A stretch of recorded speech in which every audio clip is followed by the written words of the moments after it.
Imagine isto: vastas planícies abertas se estendendo até onde a vista alcança. Enormes manadas de animais de todos os formatos e tamanhos caminhando lentamente por ali. Enquanto isso, ao redor delas, inúmeras máquinas biológicas de matar ficam à espreita, prometendo a morte a qualquer vítima infeliz que dê o passo errado. Agora, eu devo estar falando das grandes planícies da África, certo? Afinal, esse é o único lugar do mundo que combina com essa descrição, de certa forma. Mas não, eu não estou falando da África.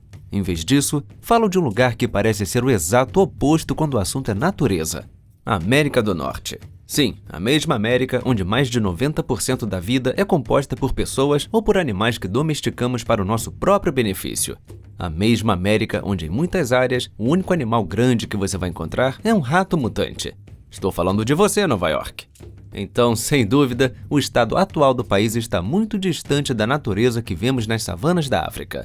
No entanto, dito isso, não faz tanto tempo assim, a história era diferente. A América pré-histórica era assustadoramente parecida com a África, só que turbinada.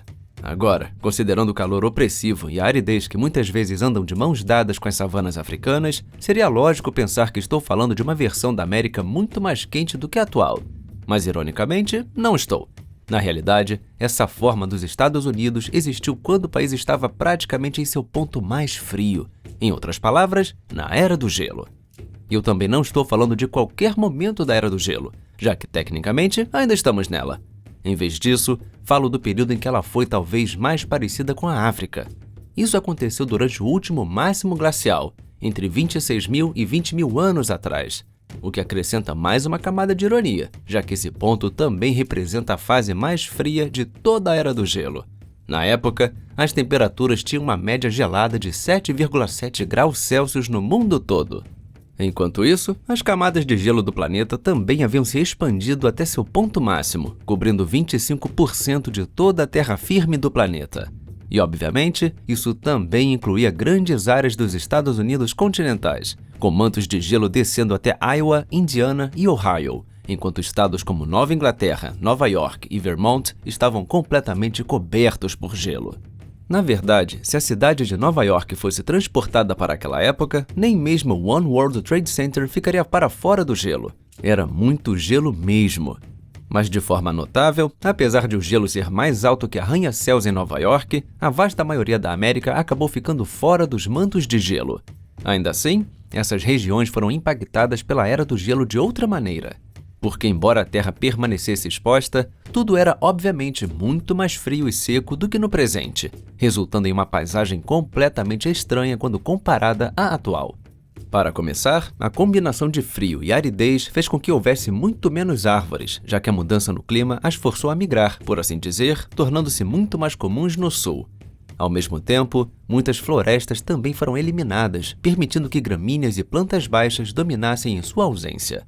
E assim, isso levou à criação de megastepes, campos abertos e até savanas frias e secas, que, com base em alguns modelos, talvez tenham se estendido por uma área entre 40% e 60% maior que as grandes planícies dos Estados Unidos atuais. E isso sem contar as áreas de matagais que também se formaram nessa época nas partes mais quentes. No entanto, embora coisas como matagais e savanas combinem com toda essa vibe africana, você provavelmente ainda acharia os dois lugares bem diferentes visualmente. Graças aos seus climas distintos, a vegetação real e o tempo que você encontraria na América não seriam os mesmos. Nas savanas africanas, as plantas mais comuns são aquelas resistentes à seca, como o capim Rhodes, o capim vermelho e o capim-elefante. Árvores como o baobá e a acácia também aparecem espalhadas pela paisagem. Enquanto isso, na América da Era do Gelo, as gramíneas eram dominadas principalmente por herbáceas, enquanto as poucas árvores presentes eram coníferas resistentes ao frio, como abetos e pinheiros. E assim, isso era claramente bem diferente do que acontecia no leste. Mas de muitas formas, todas elas cumpriam a mesma função ecológica, atraindo animais que ocupavam os mesmos nichos daqueles da África. No entanto, como provavelmente nem precisa ser dito, não espere ver aqui exatamente as mesmas espécies. As formas da Era do Gelo não eram cópias um para um, e em muitos casos eram sinceramente muito mais absurdas, transformando a paisagem americana em um mundo dominado por gigantes e feras de todos os tipos. E entre eles, é claro, estava a própria versão americana do elefante na Era do Gelo, o maior animal a caminhar por essas terras desde os dinossauros. E não é a sua mãe. Em vez disso, era o mamute colombiano. Eu sei que a maioria de vocês provavelmente está mais familiarizada com o mamute lanoso, mas foi, na verdade, essa espécie que dominou grande parte dos Estados Unidos, habitando vastas áreas e sendo uma visão comum. Ele também era bem difícil de ignorar, porque esses animais eram gigantescos, superando até o tamanho dos elefantes africanos da savana.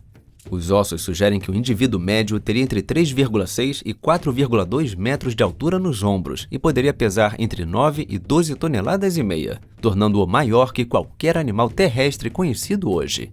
E assim como seus primos modernos, os mamutes colombianos tinham seu próprio par de presas, que usavam para tarefas semelhantes, incluindo procurar alimento, lutar e cavar. No entanto, onde as presas deles eram diferentes era no formato e no comprimento. Elas eram muito mais curvadas e mais longas, com cada um desses dentes incisivos modificados às vezes chegando a 4 metros de comprimento. Enquanto isso, as maiores passavam até de 4,8 metros, ou seja, mais longas que 3 adultos de tamanho médio deitados da cabeça aos pés. Mas por causa da natureza mais curvada dessas presas, esses gigantes não teriam conseguido perfurar, pelo menos não com tanta facilidade. Ainda assim, eles definitivamente podiam usar as presas para empurrar, investir, golpear de lado ou até esmagar outros animais. E nós temos até uma prova direta de que elas continuavam sendo extremamente letais. Em Nebraska, um par desses mamutes foi encontrado preso em um duelo eterno, com ambos tendo morrido juntos depois que suas presas ficaram travadas durante uma batalha. Sem contar que um deles também tinha a presa do outro projetada diretamente para fora da cavidade orbital. Então sim, essas coisas funcionavam muito bem. E outra coisa que funcionava muito bem era o tamanho deles, que dava tanto defesa quanto calor corporal suficiente para sobreviver à Era do Gelo. E quando você junta isso às áreas de ocorrência mais ao sul, você tem um mamute que era significativamente mais peludo que um elefante, mas não tão peludo quanto o mamute lanoso. Sua pelagem era mais fina, mais áspera e parecida em cor com a de um Golden Retriever. Embora para sua segurança, eu diria que você provavelmente não ia querer tentar fazer carinho nele.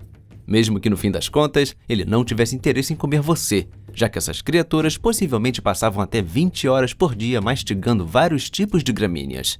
E ele, na verdade, não era o único fazendo isso. Nas margens das grandes planícies abertas, você encontraria um de seus parentes. E sim, estou falando da própria lenda. Brincadeira, o mamute lanoso. Com uma pelagem muito mais espessa, essa espécie era muito mais bem equipada para o frio extremo. E por isso, na verdade, ela não era tão difundida nos Estados Unidos continentais, ao contrário da crença popular, com seus restos sendo encontrados apenas no Alasca e em alguns dos estados mais ao norte. No entanto, dito isso, onde ele aparecia deixava uma grande impressão, já que tinha aproximadamente o mesmo tamanho dos elefantes africanos modernos, com machos grandes chegando a cerca de 9 toneladas. E para o seu tamanho, ele tinha presas notavelmente longas, que na verdade não eram muito menores que as do mamute colombiano. Elas também mostravam uma quantidade surpreendente de variação, com algumas se curvando para a direita, outras para a esquerda, algumas se curvando de formas diferentes e, em certos casos, se tornando verdadeiras espirais. Agora, por causa de seu estilo de vida especializado nos extremos da Era do Gelo, o mamute lanoso preferia permanecer na limitada estepe dos mamutes encontrados na América do Norte, um bioma que já foi o mais abundante da Terra, mas que hoje é bem raro. E mesmo se você tirasse esse ícone, assim como o mamute colombiano da lista, os Estados Unidos ainda tinham mais presas a oferecer, porque havia, na verdade, um terceiro proboscídeo, o mastodonte americano. Apesar da aparência familiar, esse grande animal não é um mamute nem um elefante. Em vez disso, ele é, um mastodonte, um grupo menos conhecido de proboscídeos caracterizado por corpos robustos, caudas longas e crânios mais baixos e arredondados, que quase fazem esses animais parecerem elefantes primitivos. Assim como seus companheiros de presas que compartilhavam o mesmo território, o mastodonte americano estava entre os maiores animais terrestres. Embora fosse um pouco menor que os mamutes colombianos em altura, já que ele era uma espécie de baixinho poderoso. Dito isso, por causa de sua constituição robusta, eles eram notavelmente pesados para a própria altura, com indivíduos variando entre 9 e 11 toneladas. Na verdade, sua robustez talvez fosse tão grande que um mastodonte da mesma altura de um elefante moderno ainda poderia ser 80% mais pesado, quase o dobro. Então, sem surpresa, essa densidade, somada às suas presas mais curtas, porém mais grossas, transformava o mastodonte em um tanque pesado. E ele foi muito bem sucedido, expandindo-se por uma vasta região, especialmente no leste, enquanto os mamutes colombianos eram mais abundantes no oeste. Já os mamutes lanosos eram, como eu disse, mais comuns no norte. Bem, praticamente encontrados apenas no norte. Juntas, essas três criaturas eram como os elefantes africanos da savana de hoje. Em outras palavras, pilares de seus ambientes. Quero dizer, se você simplesmente vê uma imagem de um elefante africano, imediatamente consegue imaginar as savanas. No entanto, como todos sabemos, não são apenas os maiores animais ao redor que criam a magia. Na África, você não pode esquecer os outros herbívoros icônicos, como rinocerontes, girafas ou zebras. Em outras palavras, aqueles grandes ungulados diversos, ou animais com cascos, que pontilham as terras. E de forma semelhante, na América da Era do Gelo, também havia uma porção de animais com cascos da megafauna que pastavam e acrescentavam seu próprio tempero. Agora, parte disso inclui tipos de animais que você ainda pode ver nas grandes planícies, como uma grande variedade de cervídeos, também conhecidos como veados verdadeiros, e que incluem alces e uapitis. Mas comparada com hoje, a diversidade desse grupo naquela época era muito, muito maior, com não apenas múltiplas espécies encontradas em ambientes únicos, mas também espécies muito maiores. E isso incluía o alce-veado, um cervo do tamanho de um alce, mas com a cabeça de um apiti, e o veado montanhês americano, que por fora parecia muito com qualquer velho veado de cauda branca, mas era muito maior, tendo mais que o dobro do tamanho. E claro, veados são algo meio esperado nos Estados Unidos, mas outro grupo que talvez seja uma surpresa encontrar aqui era o dos equídeos. Assim como a África com as zebras, a América da Era do Gelo também tinha seus próprios equinos. Isso pode soar um pouco impossível à primeira vista, já que você talvez tenha ouvido a história de que os europeus apresentaram os cavalos aos povos nativos americanos. Embora isso esteja correto, também é um tanto irônico, já que foi na América do Norte que a família dos cavalos evoluiu pela primeira vez, há quase 55,8 milhões de anos. E embora eles acabassem desaparecendo perto do fim do Pleistoceno, por enquanto ainda estavam firmes e fortes. E com bastante força, por assim dizer, já que pelo menos 5 espécies diferentes viviam na área, incluindo o cavalo do Yukon e o cavalo de Hagerman, também conhecido como a zebra da América, pois ele também tinha uma série de listras distintas ao longo do corpo. E de forma absurda, pesquisadores também encontraram dentes de cavalo na região que são ainda maiores do que os vistos nos maiores cavalos de tração, que já são, por si só, os maiores cavalos do mundo. Isso significa que a América da Era do Gelo potencialmente abrigava um cavalo gigante extinto que foi o maior que já existiu e que talvez pesasse rotineiramente até cerca de 1,5 toneladas. Em outras palavras, um cavalo que pesava mais que a maioria das girafas e com uma boa margem. Então, um cavalo grande assim teria sido uma visão e tanto. E, obviamente, seria um osso duro de roer para derrubar. Quero dizer, imagine levar um coice de um desses. E contudo, ao mesmo tempo, eu diria que quando o assunto era resistência, ele ainda era superado por outro grupo. Um grupo que continuaria existindo na região até hoje, sem interrupção. E esse grupo seria o dos bovíneos. Em certas partes dos Estados Unidos atuais, você ainda vai encontrar esses animais representados por uma das criaturas mais icônicas e reconhecíveis da América, o bisão americano, uma grande espécie que hoje é o maior herbívoro da América do Norte.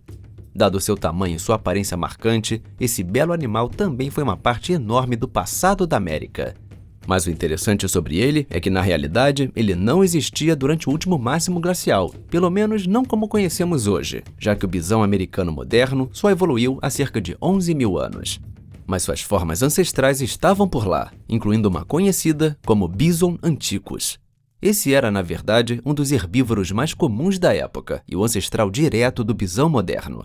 Ele tinha uma constituição bastante parecida, mas era consideravelmente maior, com uma cabeça menos arredondada e membros mais longos.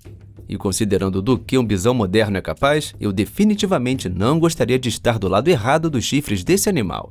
E de alguma forma, nem mesmo essa era a forma final, porque também havia o bisão gigante, ou Bison latifrons, um dos maiores ruminantes que já evoluíram e ponto final.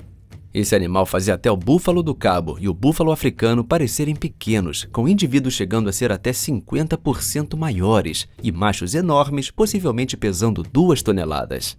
Então, como você provavelmente pode imaginar, dado o tamanho dele, esses animais tinham chifres absurdamente gigantes. De ponta a ponta, eram mais longos que a maioria dos jogadores da NBA e tinham mais que o dobro do comprimento dos chifres dos bisões modernos. Agora, não me entenda mal, ver um bisão gigante seria algo bem surreal, mas havia outros herbívoros que eram muito mais estranhos. E um desses grupos não era necessariamente estranho pelo que era, mas sim pelo fato de estar na América durante a Era do Gelo. E esse grupo seriam os camelos. Sim, você ouviu direito. O grupo que normalmente associamos aos desertos estava na América durante a Era do Gelo. E assim como os cavalos, eles também evoluíram na América do Norte. E entre os gêneros que existiam, o mais comum e mais conhecido de longe era o Camelops, que vivia ao longo da costa oeste das Grandes Planícies. Era um camelo relativamente grande e bastante parecido com um dromedário vivo em tamanho, aparência geral e nicho. Ele era predominantemente um ramoneador, que podia ser encontrado em uma variedade de climas diferentes. Embora compartilhasse essas semelhanças, o Camelops poderia ter sido bem diferente quando o assunto eram as corcovas, porque nós não sabemos se ele tinha uma ou se não tinha nenhuma, o que criaria uma visão bem estranha, considerando que você sabe, ele era um camelo. Agora, de forma curiosa, essa história de ter origens norte-americanas mas não viver mais lá parece ser uma tendência meio comum. A mesma situação era vista em um animal que definitivamente não associamos mais aos Estados Unidos, as antas. Durante o último máximo glacial, elas ainda eram encontradas nas regiões sul e leste do país. E eu acho que uma variedade tão grande de herbívoros realmente mostra o quanto a área era abundante. Muitos deles não estavam apenas existindo, eles estavam prosperando naquele momento. No entanto, dito isso, viver na América da Era do Gelo tinha um custo. Essa enorme quantidade de megafauna atraía muitos, e eu quero dizer muitos predadores que fazem os da África parecerem mansos. Ironicamente, porém, e provavelmente não de forma surpreendente se você sabe qualquer coisa sobre a América da Era do Gelo, um dos grupos mais dominantes eram os mesmos reis que hoje são encontrados na África, os felinos. Isso incluía pumas, jaguatiricas, linces vermelhos e linces, que ainda vivem hoje. Mas também havia felinos já extintos, muito mais mortais, como o leão americano ou Panthera atrox, cujo nome significa literalmente a pantera cruel. Provavelmente sendo uma ramificação do leão das cavernas, esse predador de topo não estava apenas entre os maiores predadores da região. Ele também era um dos maiores, se não o maior felino que já existiu, com espécimes excepcionais pesando até 457 quilos.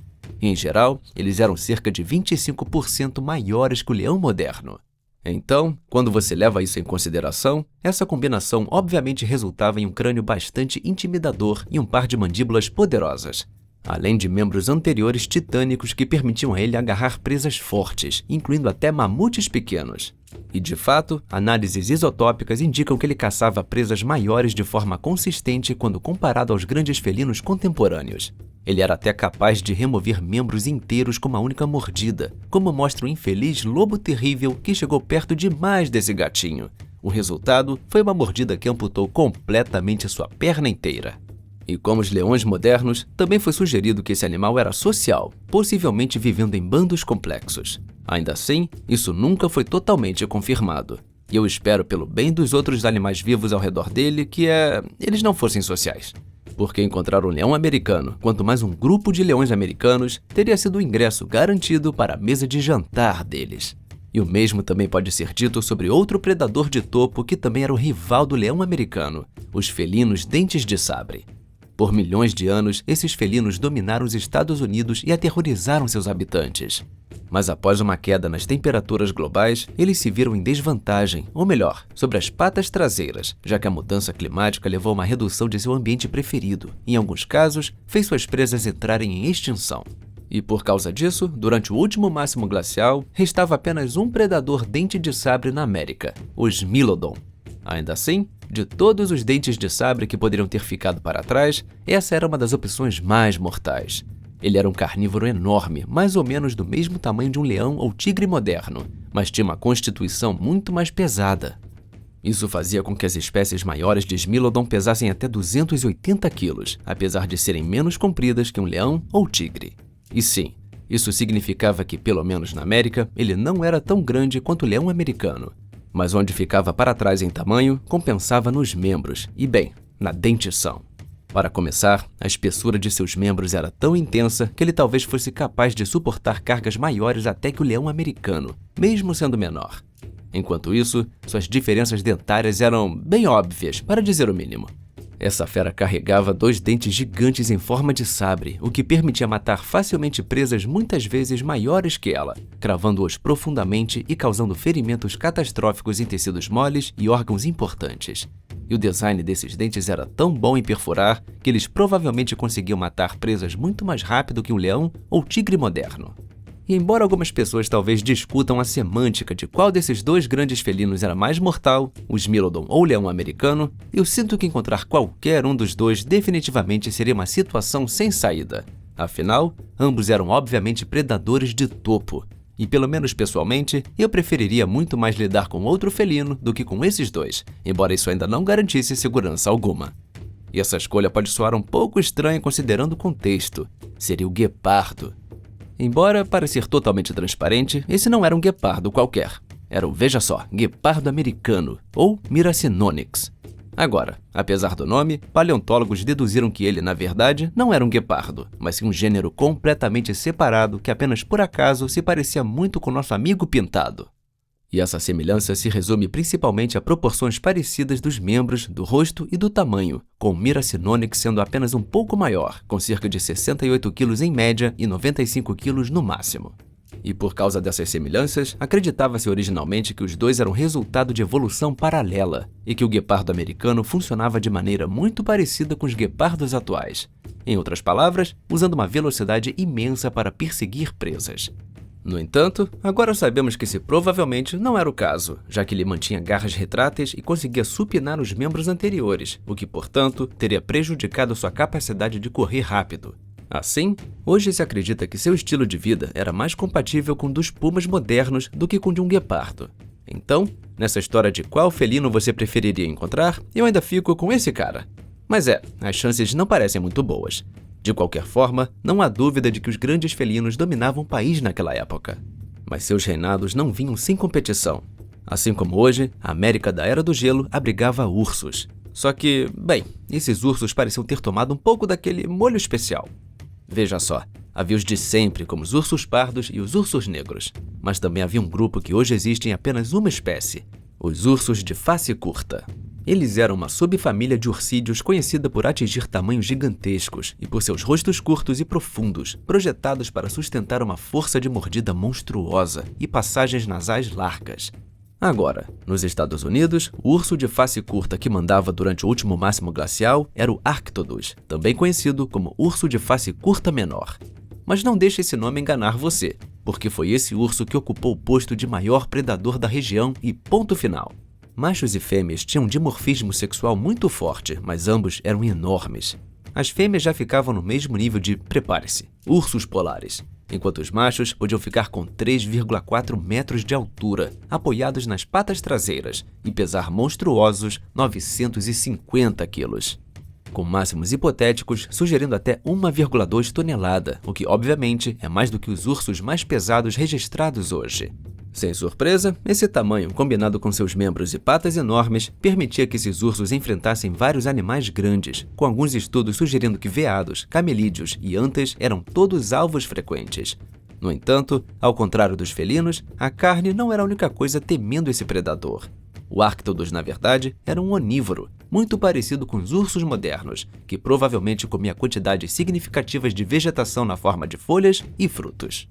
No entanto, por causa de seu tamanho enorme, alguns pesquisadores acreditam que eles seriam forçados, em parte, a caçar de qualquer maneira para atingir suas necessidades calóricas. E acontece que seu tamanho também teria sido uma ferramenta muito útil na competição com outros predadores. Acredita-se que uma das formas pelas quais o urso de face curta obtinha carne era roubando carcaças de outros predadores por pura intimidação. E essa tática provavelmente espelhava o que vemos hoje em ursos e lobos, com os primeiros roubando carcaças com muito mais frequência que os segundos.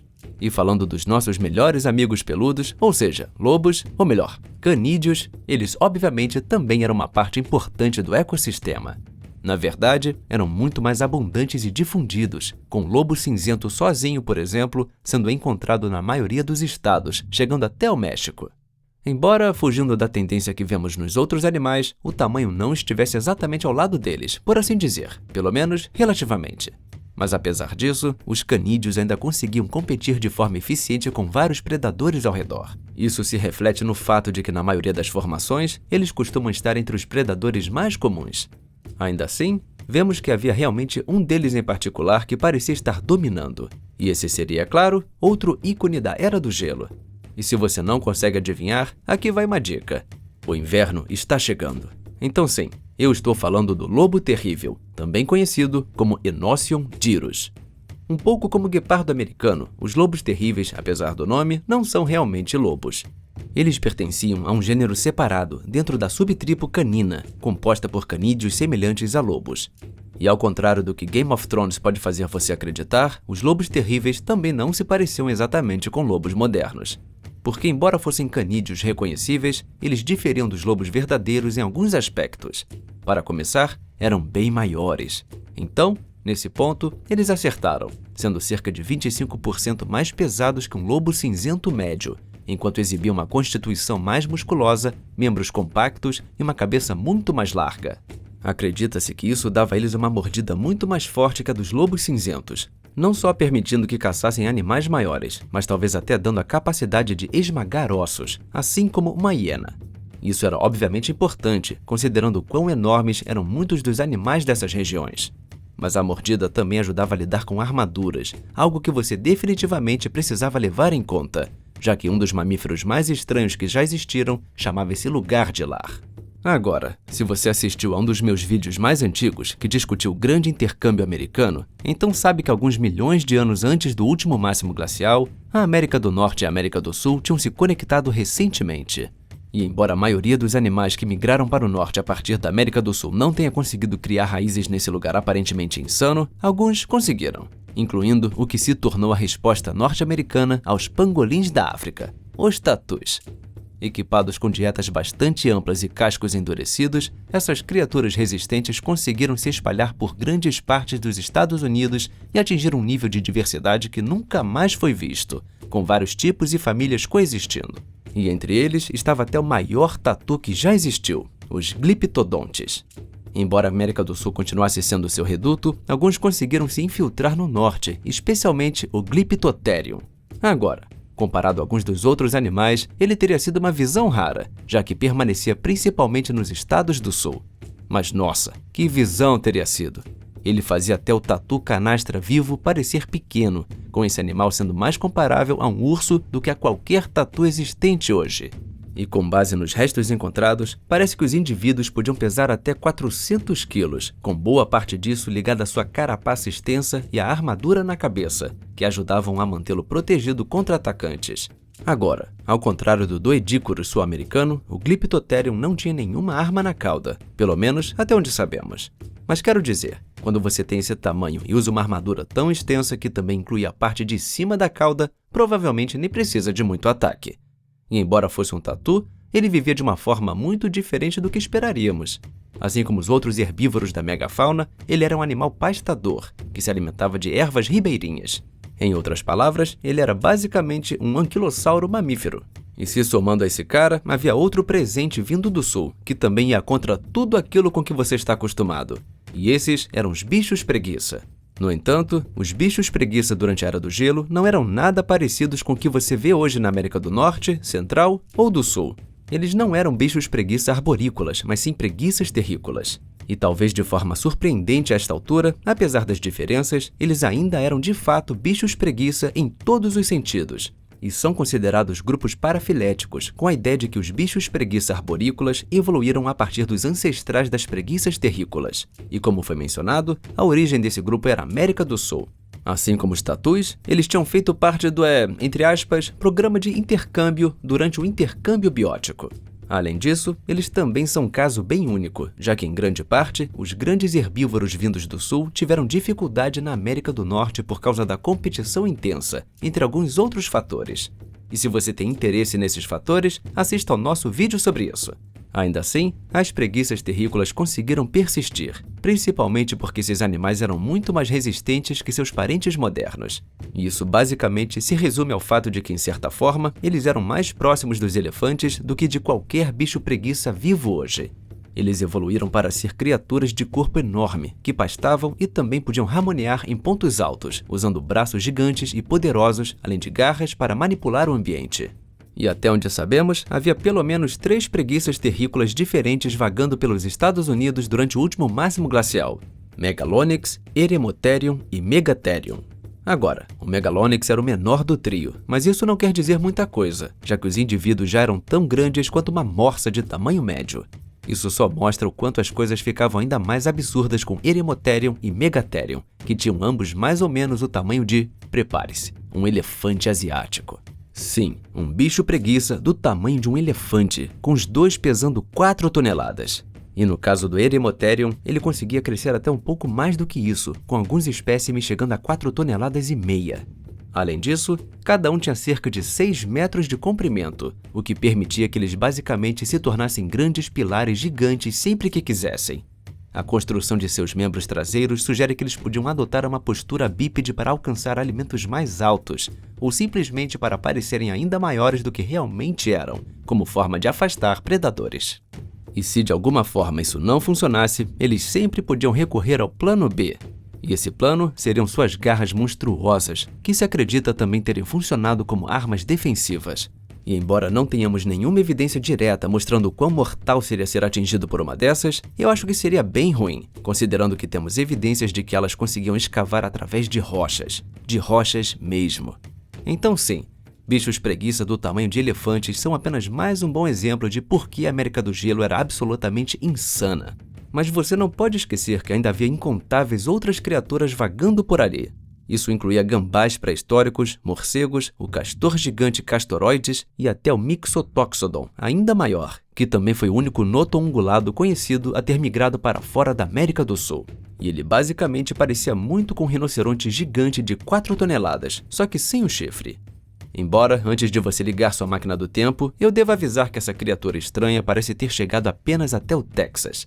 E naturalmente, como não existem notoungulados restantes no Texas, você pode presumir com segurança que seu tipo acabou desaparecendo, assim como muitos dos outros animais. O que, portanto, levanta a pergunta: por quê? Afinal, embora possa parecer muito tempo atrás, cerca de 20 mil e poucos anos atrás é basicamente um piscar de olhos na geologia. E pesquisadores há muito tempo se interessam pela extinção da megafauna na América do Norte. E pelo menos uma parte disso tem a ver com um dos recém-chegados mais recentes durante o último máximo glacial. E esse recém-chegado, é claro, somos nós. Sim, foi mais ou menos nessa época que os humanos entraram pela primeira vez na América do Norte, tendo cruzado a partir da Ásia pelo Estreito de Bering. E esses humanos, hoje conhecidos como paleoíndios, eram caçadores-coletores extremamente habilidosos, que já tinham uma experiência imensa na caça de animais de grande porte na Ásia. Então, é claro, eles fizeram a festa na América do Norte. E as evidências certamente sustentam isso, com sinais diretos de abate e caça de mamutes, mastodontes, cavalos, bisões, ursos, camelos e outros. Uma das culturas mais proeminentes a surgir dos paleoíndios foi a cultura Clovis, que era bem conhecida por suas pontas de lança caneladas, microlâminas e várias armas de projétil, que turbinaram sua capacidade de caça. E assim, isso não apenas prejudicou as populações de herbívoros, mas também afetou os predadores por meio de uma competição impossível de vencer, levando a declínios em todos os lados. Ainda assim, dito isso, os pesquisadores não acreditam mais que apenas nós tenhamos sido responsáveis pela extinção da megafauna. A visão atual é que os gigantes da América do Norte sofreram um golpe duplo, por assim dizer, com um segundo ataque surpresa vindo da própria mãe natureza. Agora, nós não entendemos perfeitamente que tipo de mudanças climáticas realmente causaram maior impacto. Mas o desaparecimento de muitos desses gigantes coincide de forma estranha com o Dryas recente, um período marcado por um episódio abrupto de resfriamento no hemisfério norte, seguindo depois por um aquecimento dramático. E isso teria tido grandes consequências para o ambiente, colocando pressão não apenas sobre os animais, mas também sobre este animal, em outras palavras, os humanos. Isso talvez os tenha levado a caçar ainda mais e assim aumentado ainda mais a carnificina. No entanto, como muitas hipóteses, há alguns que ainda discordam dessa interpretação. mas certamente existe uma coisa que é bem certa: a América do Norte de hoje não chega nem perto de seu passado. Muito obrigado por assistir e até o próximo vídeo aqui no Zoológico Extinto.